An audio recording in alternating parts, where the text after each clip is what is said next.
Okay, welcome everyone.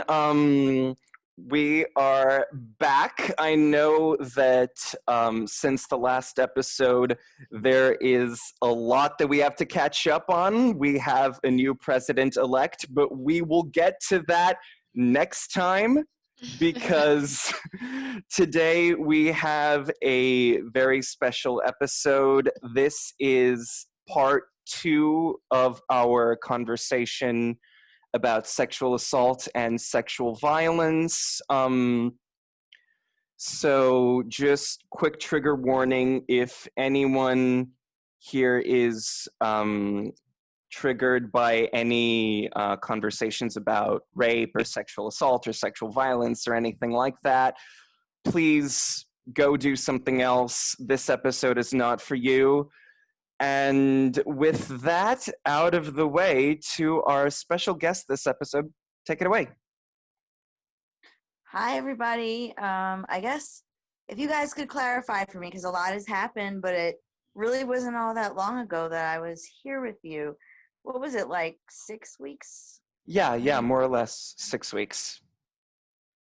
Okay. I talked about what happened to me in my county where I live, and I told my story. And at that time, I was actually waiting for an answer from the investigator on the case as to whether or not the person was actually going to be charged with the crime of first degree sexual assault on me. So what was really strange was, when did we do it? Raphael, did we do that on like a Tuesday or a Wednesday? Tuesday.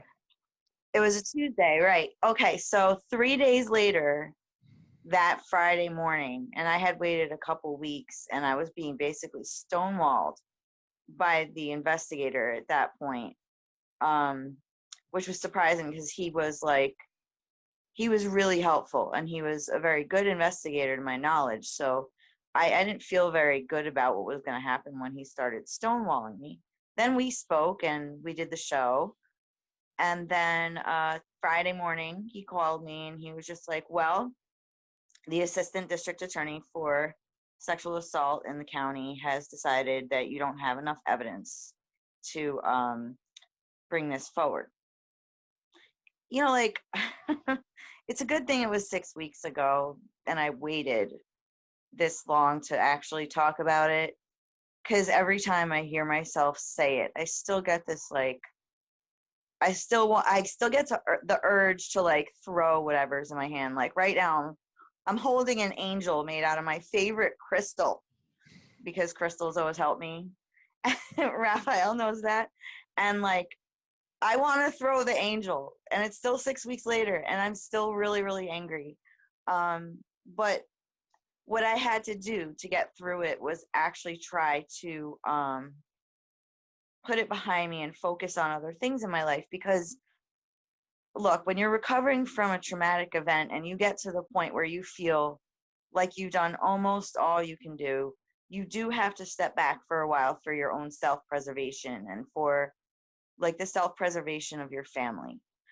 And that was, like, the most important thing to me at that point. And fighting and fighting and fighting wasn't something that I had the energy or wanted to put my family and I through that in those coming weeks. Like, part of me wanted to call the DA and start yelling at her.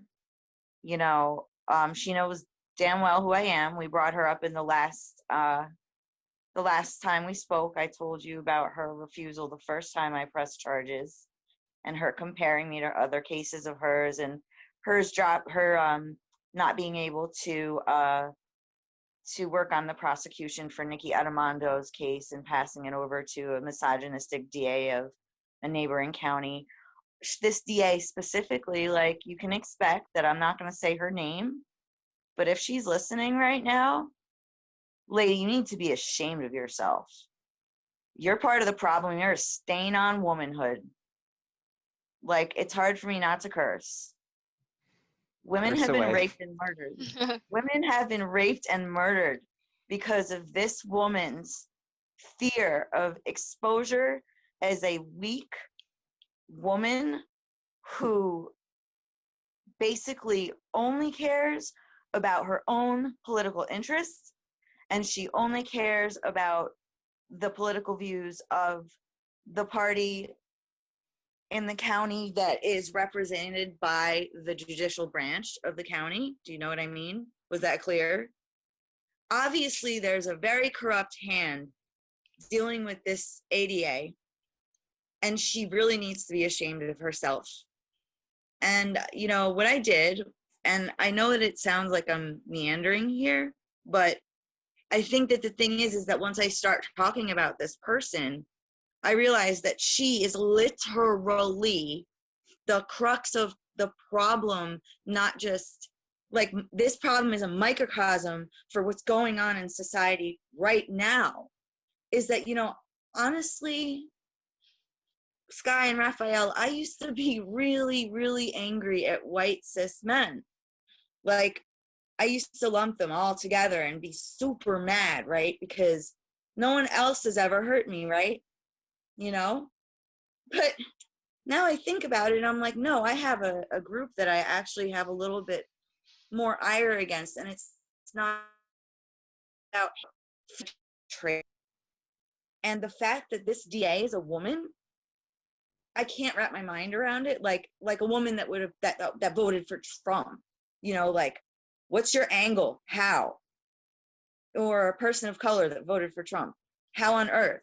Or an Asian person that voted for Trump, or anybody other than a straight white male that voted for Trump, like, what's your angle? That's what I feel about this person. How can you sit there and then turn around and refuse to try this case and then lie and say that there's not enough evidence when I have an eyewitness? So I just, like, I've heard of cases being brought, I've heard of people being prosecuted with less evidence when it's not a rape. You know? Like with her? This was, no, I just mean like in general. She couldn't, remember I had said that she had gotten a gang rape on tape, and she couldn't get the jury to believe that that gang rape actually happened, and then compared it to mine. She's incompetent. But not only is she incompetent, she plays on her own political interest. So after I was given the news that the case wasn't going to go forward based on her decision that there wasn't enough evidence, my ire went from against my rapist and everything that he represents to her and everything that she represents, which is why I was quiet for so many weeks, because I was trying to wrap my mind around that at the same time as the Biden win, at the same time as I watched, you know, Kamala, like, give her speech. You know, a lot was happening at once, and it's still really hard for me to get it into a linear thing that I could even put on a podcast for people to understand, because there's so many complex layers to this situation. And the reason why I decided, and thank you for this platform, it does really help. The reason why I decided, like, Raphael, you texted me like last night or a few nights ago and said, do you want to do the podcast? And I was like, yeah, and I was like really fired up. And the reason why was because I was in the middle of watching, I don't know, Raphael, are you like psychic or something? Because like you got me right, you texted me right when I was watching the 48 Hours episode for the case against Nikki Adamando. So, I'm not like, psychic. I just have really, really good timing. you had excellent timing, whatever, synchronicity, you want to call it coincidence, I don't know. But I'm sitting at the TV, again, wanting to toss whatever is in my hand, like at the TV. I'm so mad, and I'm doing deep breathing, and I'm doing all this stuff to keep myself calm. And you text me, and I'm thinking, yeah, because I'm watching a literal 48 Hours episode. And I guess this sort of does reveal, like, where, like, if people really do their research, we're dealing with the same location in general.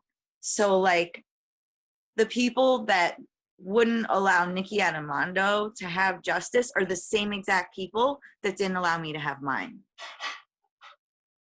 Literally. Not like the same system, the same people. The same people probably examined me in the hospital and wrote up my, reports as Nikki.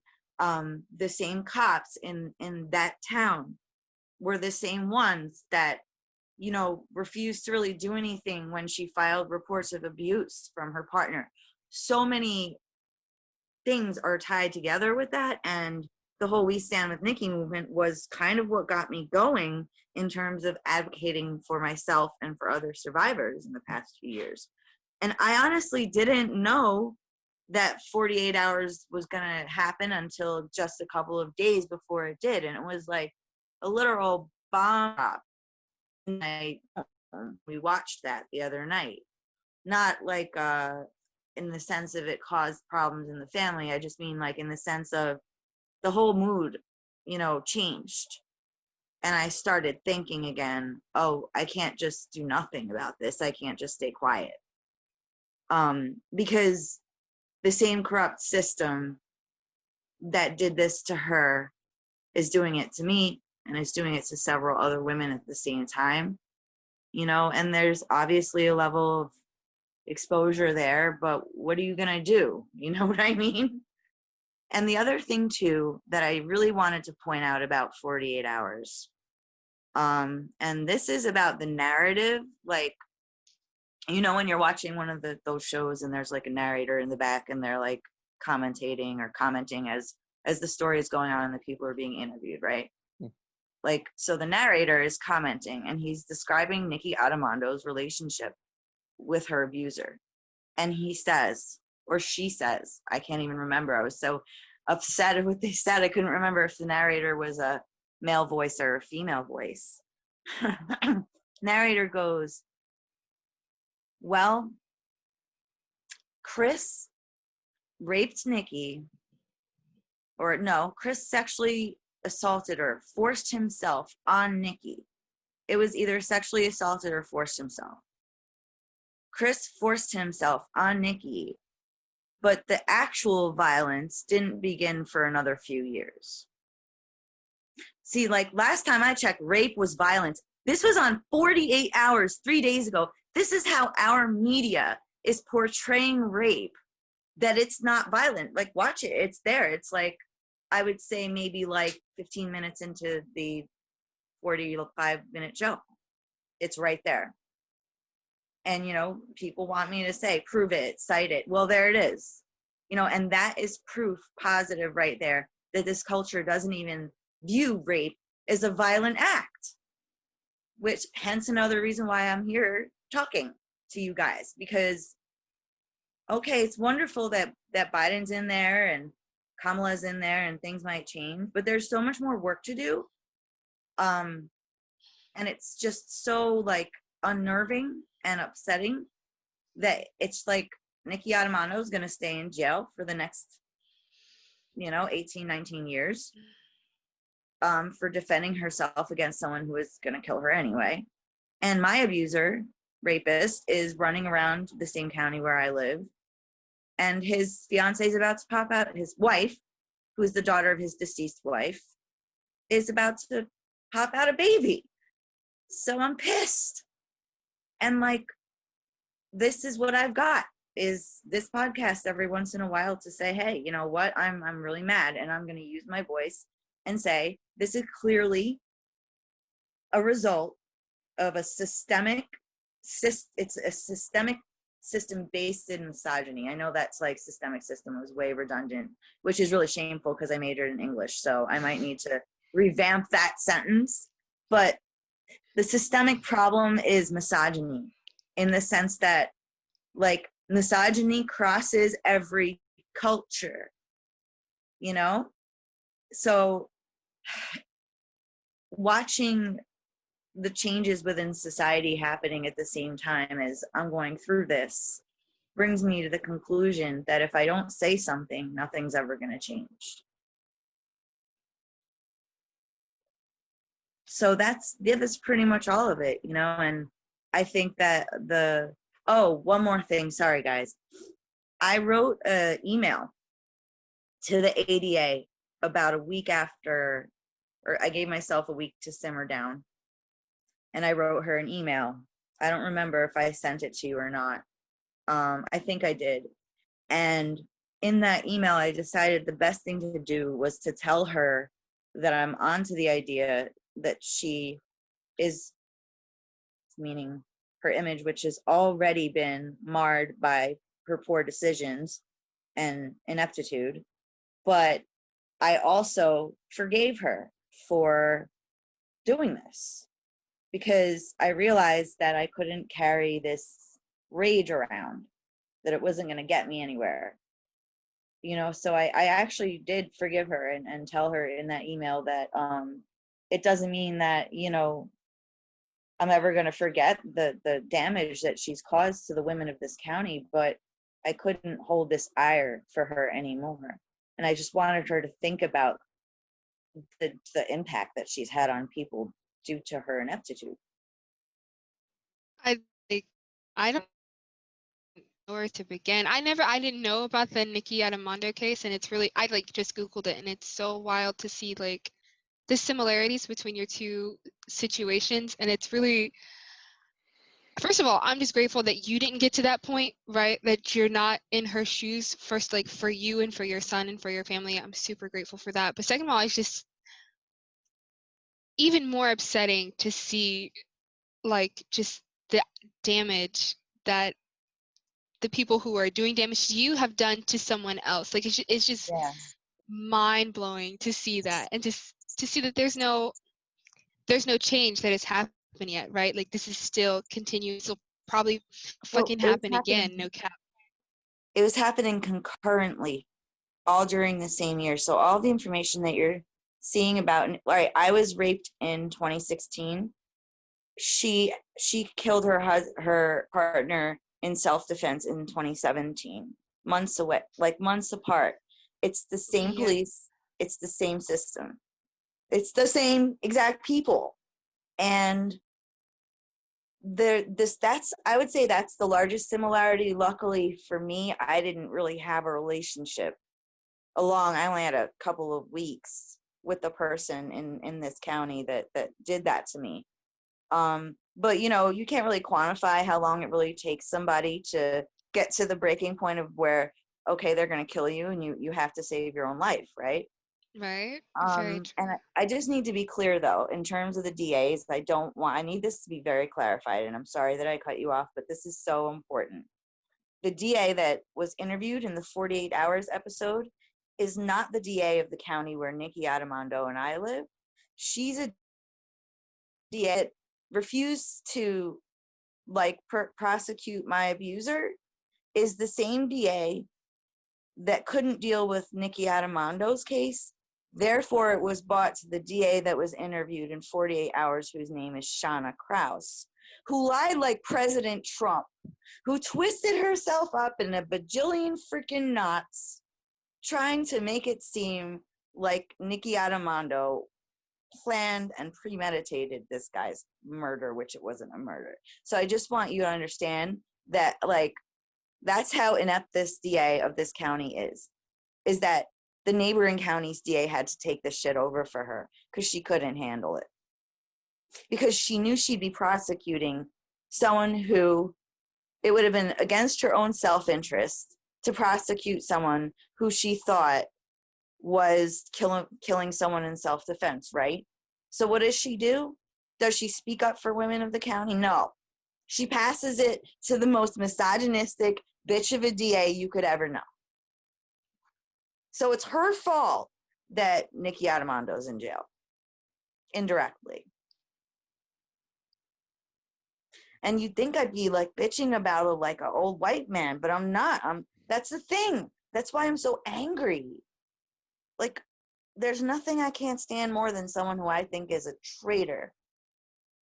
When you're a person who's been oppressed in some way, and if you're a woman, you have been at least once in your life, then how on earth do you do this to people? That's the question. That's the question. Yeah.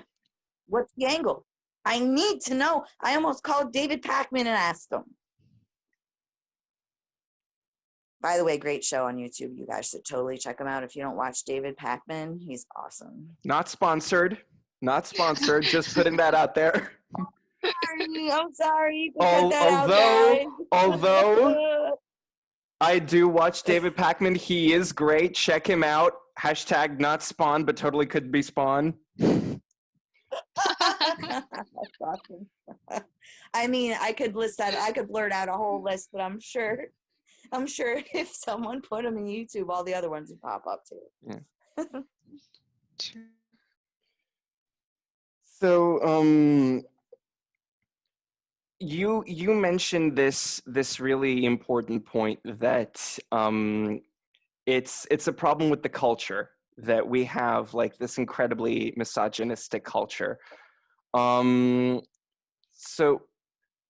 starting off with that, like going from the macro picture down to the micro, like what do you think needs to change in the culture?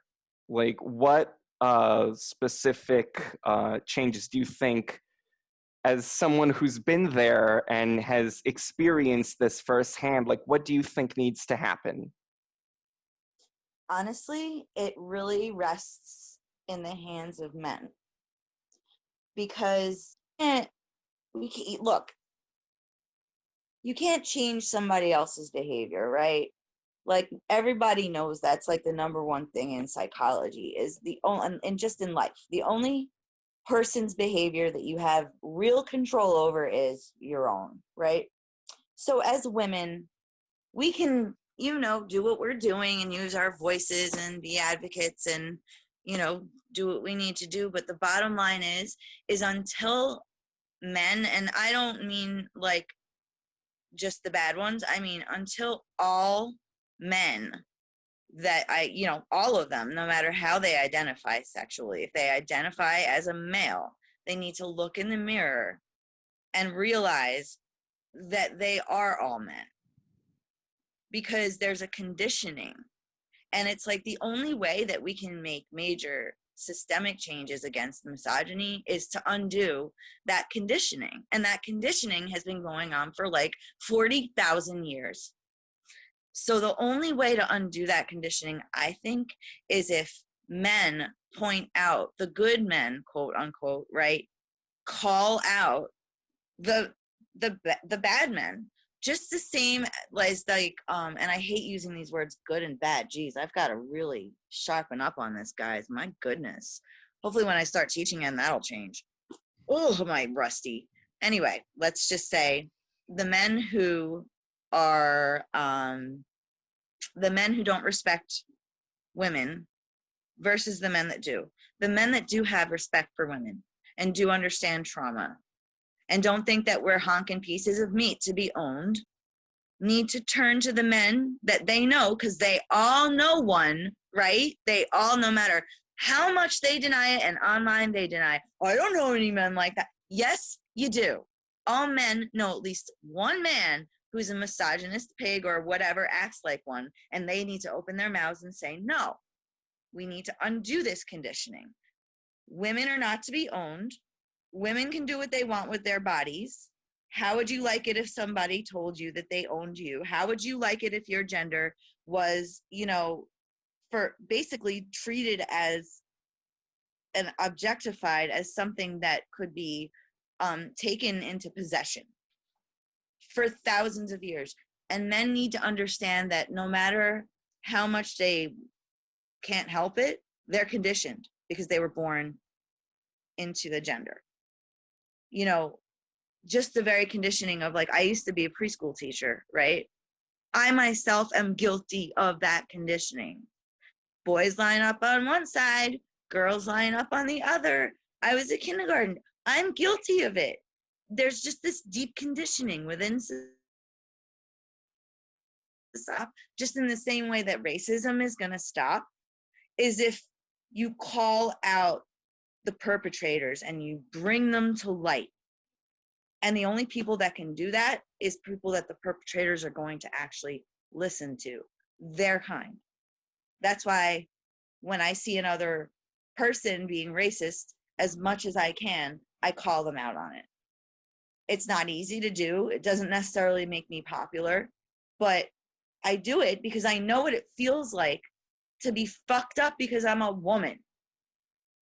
So like, I don't know what it feels like to be a person of color, so I can't quantify really what racism feels like. But what I can say is, oh, well, what that person is saying to that person is definitely prejudiced, definitely racist, and I'm going to say something to them.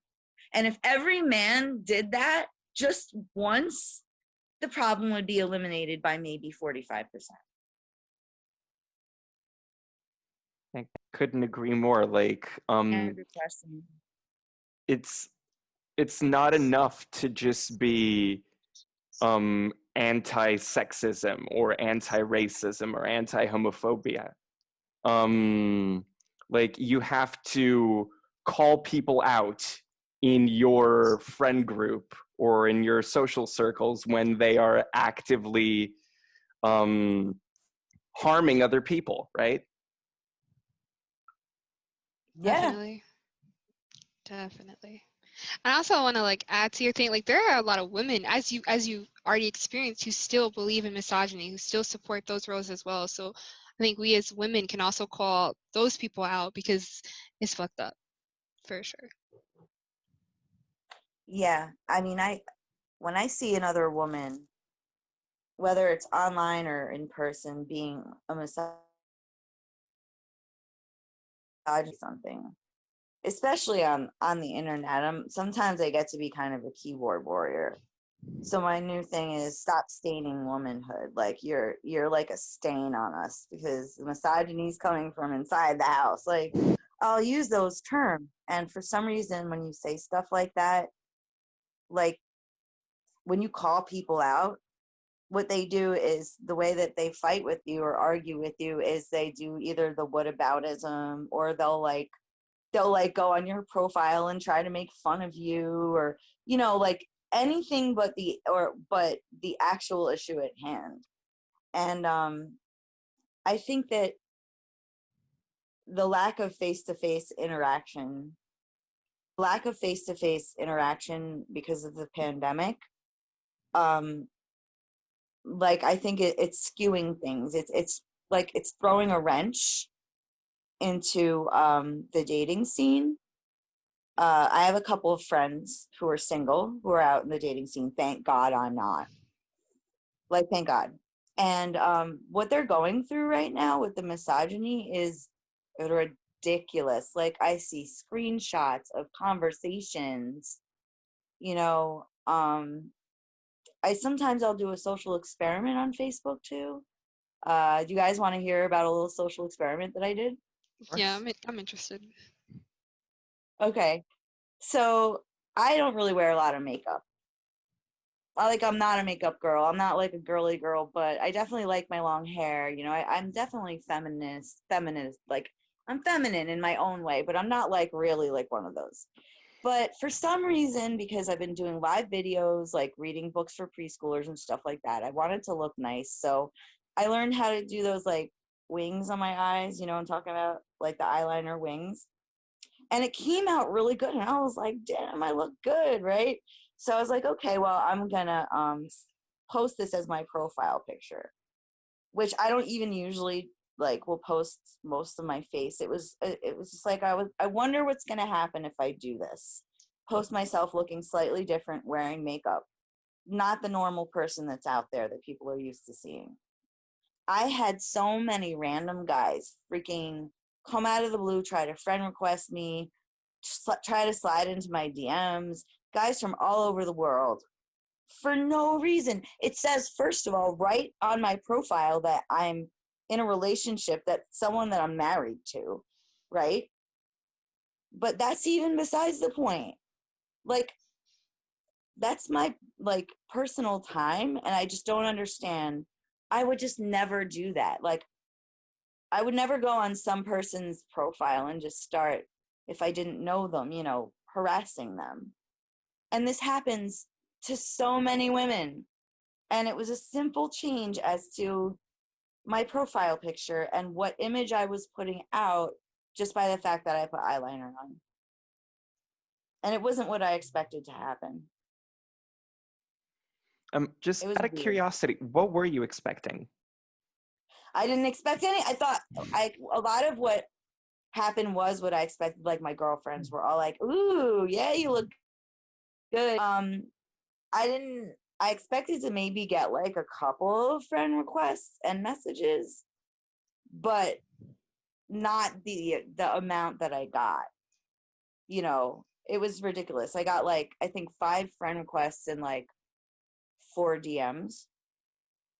It was ridiculous, and I blocked them, but I was just like, but your message, like, Facebook isn't a dating site.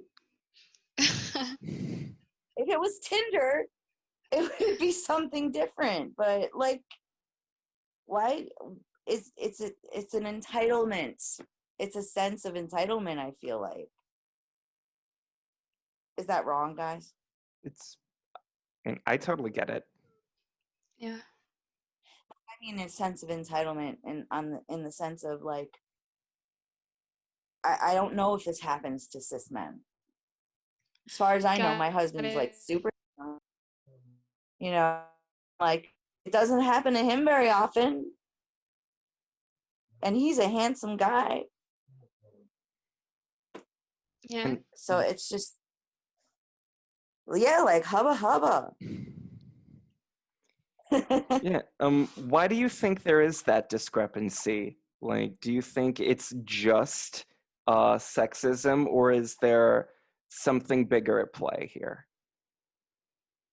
I think, well, sexism's already, I find, pretty big, but I think that the other thing at play is like the idea of like the image that people put out in terms of materialism. Like a woman who's well put together and has wings and like has her makeup nicely done all the time puts out a very different image than like what I usually put out is like kind of hippie. You know what I mean? So what it's saying is that what do men want?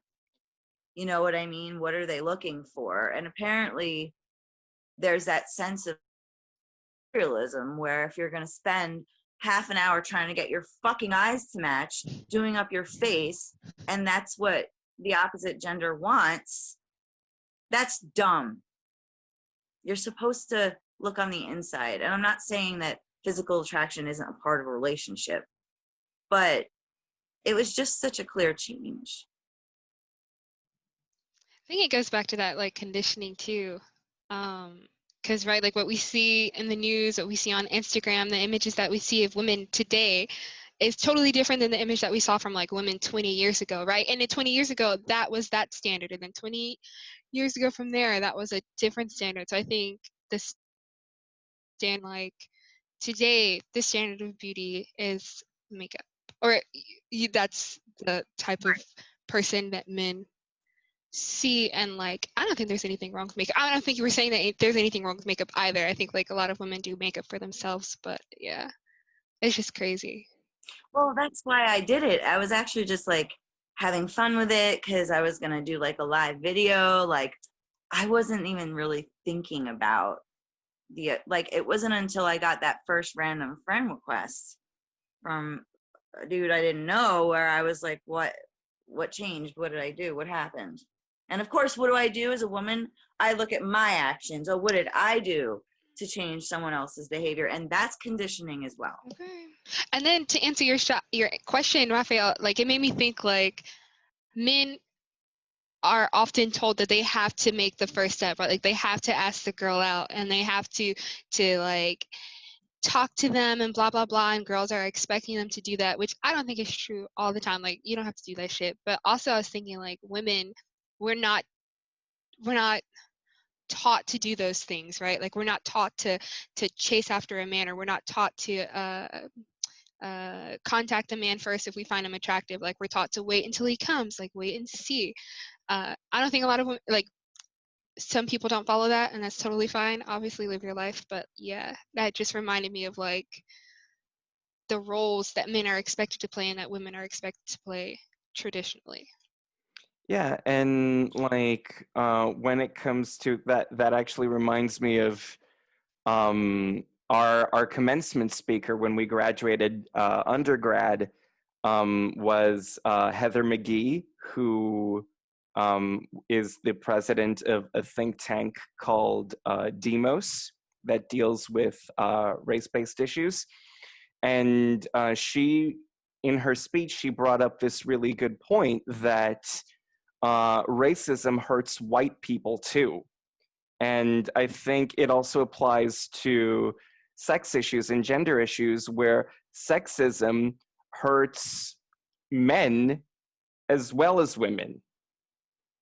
And Oh, because, absolutely. yeah, it creates these frankly bullshit More, gender Raphael. roles that people feel like they need to follow. Yeah. Oh, it's funny that you mentioned, I don't know if I'm supposed to mention if I've watched like a specific documentary or whatever, make references like that. Yeah. Mhm. But that does remind me of a documentary that I watched. The documentary on the men's rights movement. I think it was on Showtime. I'm not sure. Um, these men feel like they've been put into that box. Some of them, where they can't be homemakers, or that where they'll be called Chad if they let the girl ask them out first. You know what I mean? Like, like I think that it really hurts men almost as much or just as much as it hurts women. Because imagine I, as a woman, live in the way where I had this constant pressure to be like an alpha or like in control of things. You know what I mean? Yeah, I think I get what you mean. Yeah. Yeah, and yeah, there, it's crazy Um, pressure.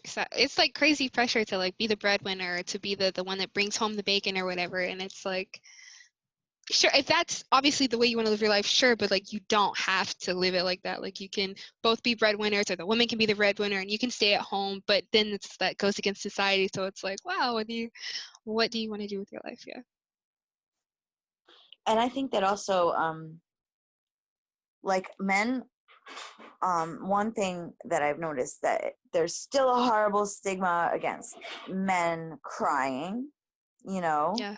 the whole like liberal snowflake thing is just a misogynistic statement in and of itself. You know, you have names like Chad for a man who respects women.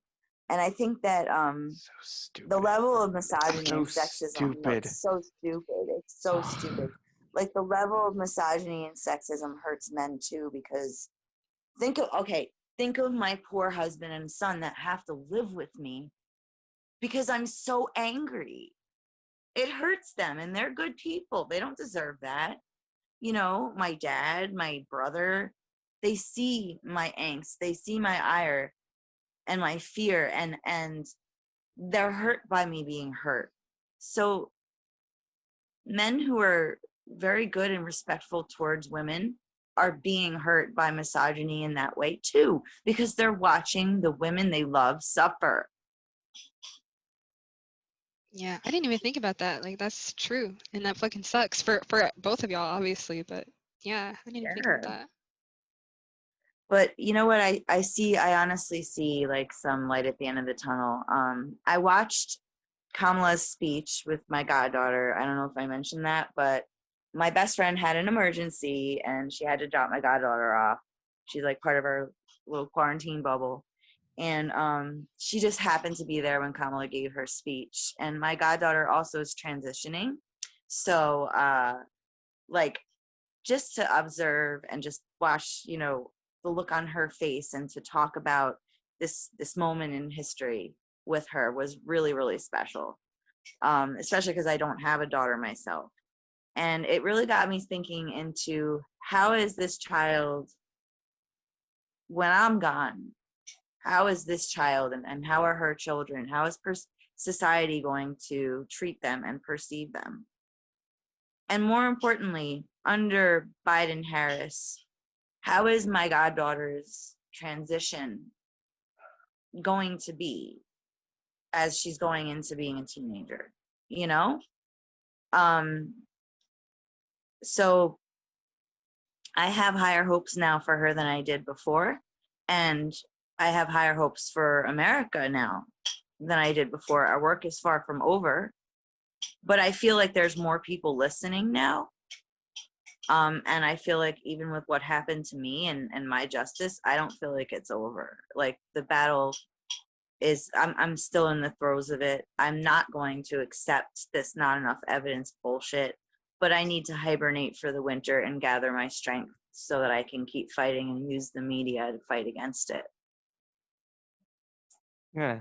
And after you do hibernate, because I think you've earned it, Okay. what do you think the next steps for you personally would be? Well, there's one project that I'm actually working on right now that I will be working on through the winter while I'm hibernating, which is the next step. I'm working, I don't remember if I told you guys this, but I'm working on an anthology that's written by survivors and also includes art and photography, all by survivors or those who are very close to survivors of abuse and assault. And my submissions are coming in. I have poems and photography, and people in my support group are writing, their stories of what happened to them, and people have the option of remaining anonymous. So now it's kind of getting underway. My submissions are really coming in, and I'm editing them. I'm not really changing them, but I'm just, trying to figure out how I'm going to write the prologue and where in the book everything is going to be before I try to bring it to a publisher. So that is my next step, is really using my writing skills to get our voices heard, and using not using but like everybody else's skills too, like Nikki Armando, for an example. She's in prison right now, and she's in some art with toothpaste and notebook paper, and I don't know what else she did, and a pencil, like a golf pencil. I'm going to put that in the anthology. I have her permission. I have someone who used their emotional support animal as part of a photography session against rape. There's just like a lot of really beautiful stuff happening in that project. So when that's over, then it's my time to write my own story and my own sort of, I guess, memoir as a writer, author. So that, and going back to teaching, I guess, pandemic style, doing some tutoring. Those are probably the topmost things for me that are going to be going on. It's great. And if you know anyone who is an artist or a poet or a writer who would like to be heard, who is a survivor of assault and wants to submit something to this anthology, which is called We Are Still Standing, hit me up, because I'm still looking for submissions to include. Fantastic. Yeah. That's really fucking beautiful, by the way. Like, truly. And I think we talked about this last time. Like, it's therapeutic for them as well to, like, express themselves and to share their stories. So thank you for what you're doing. I love doing this. Being an advocate, like, undercover. I feel like sometimes, like, I'm an undercover advocate because crazy stuff happens when you mod or admin a support group for survivors. People will join when they're in the throes of what's happening to them.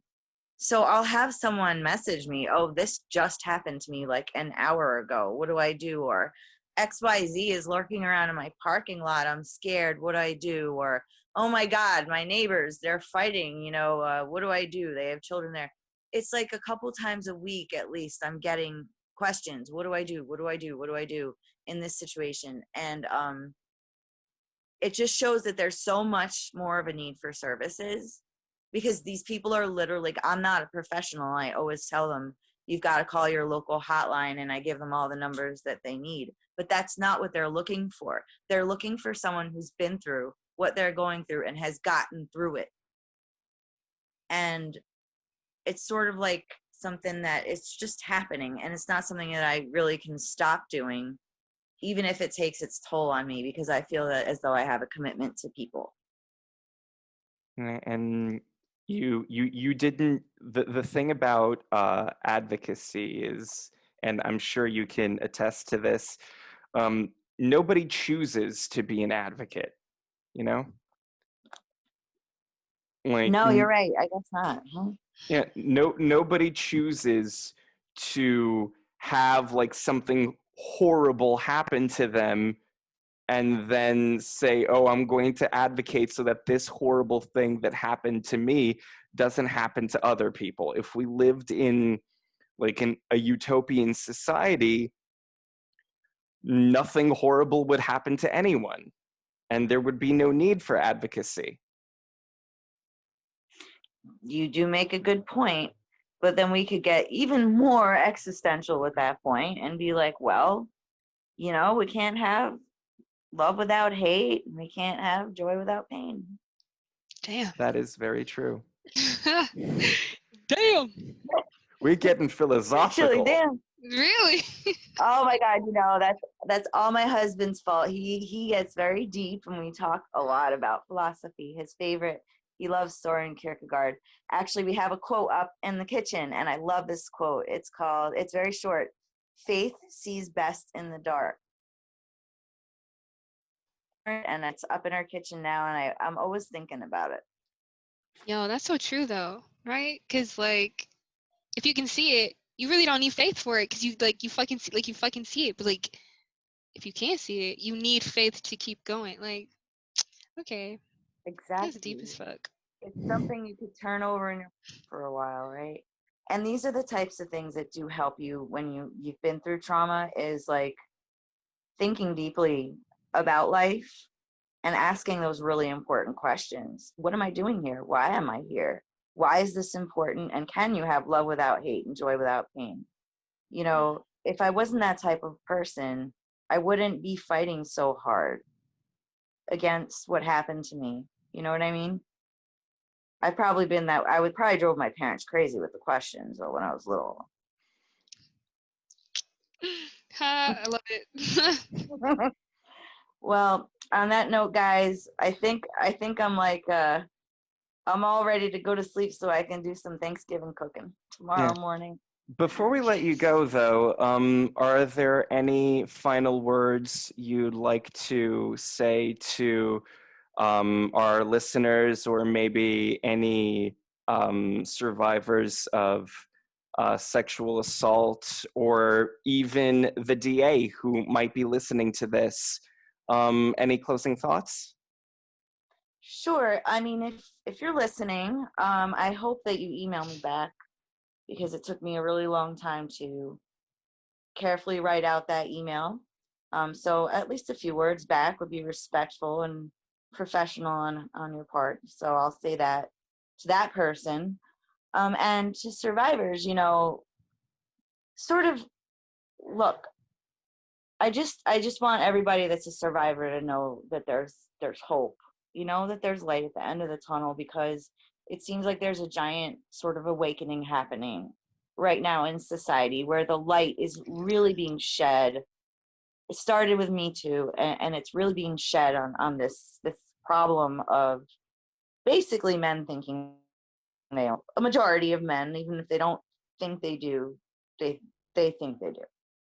So what I'm trying to say is there's hope that can be sort of undone, but it's a fight that's not over. And if you're a survivor and you're in a situation like right now where you're in an abusive situation and you're scared, the most important thing that you can do is quietly plan carefully and do not make any sudden moves, and make sure that you always have a person that you can secretly contact. That's so important.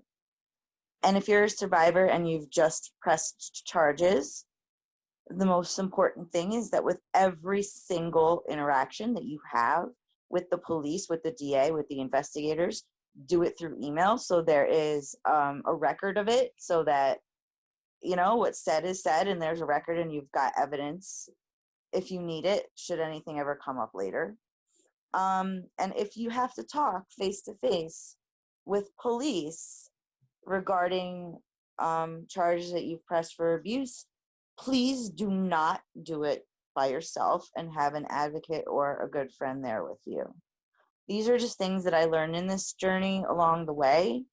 How important it is to keep data and to take notes, and to also know like who the judges and the elected officials and the appointed officials in the judiciary branches of your county are, is another important thing to know if you're bringing up charges against someone, so that you can sort of like tell if what's happening to you is corrupt and political, or you know, if they're trying their best. It's really easy to tell once you figure out the party affiliations of the people in the courts. It's not something that I wish that I had known 4 years ago. All these things that I just wish that I had known, you know. And the other thing is, don't let anybody victim blame you. You're not the reason why what happened to you happened. Not even a tiny, in a bikini, a sequined bikini with flowers in your hair, screaming and hooting and hollering, and no one has the right to put their hands on you. Ever. No one's entitled to your body except for you. And like, I wish that I had had these boundaries and these understandings, you know, 10 years ago. So if there, or 20 years ago, if there are women, young women listening to this, heed that as a warning. You know, it's not about chastity and self-respect. It's about safety. And nobody wants to go changing their lives and changing their Facebook account and their social media and changing their patterns to keep themselves safe from an abuser or a stalker. But until this problem is rectified, that's kind of what you have to do. I reloaded safe. To do what you have to do to stay safe. It's like COVID. You got to put on a mask, or you got to socially distance. Do we want to? No. It's not victim blaming, but if anybody could avoid a situation where they're going to be assaulted, you've got to be careful. And any men listening, don't rape anyone. There you go. Exactly. It's as simple as that. Oh yeah, how about that? Oh, I mean, like, I guess I just went on that whole tirade because to me that's just so obvious. Like, don't go around, don't go around raping or, impregnating people without their consent. Oh, yeah. And another thing too, by the way, can we talk stealth for a second? Of course. Do you know what stealth is? All right. Look, stealth is a thing, okay? Ladies, if that dude pulled the rubber off without your knowledge, rubbers don't break very often. They're like 90-something% effective. That's a form of sexual assault. Someone can go to jail for that. It's very hard to prove, but it is a crime. There's so many things that people don't realize that are sex assault crimes that you could, like, get somebody in trouble for because that's breaking the law. That's one thing that is a crime. It's a straight up sex assault crime for a man to do that, hoping to impregnate a woman without her consent. It's disgusting. And what it does, and like, not a lot of people know about it, but the crazy thing is that it happens so often. And then you have a bunch of dudes screaming and hollering about abortion. Which is it? Like, which is it? Make up your minds.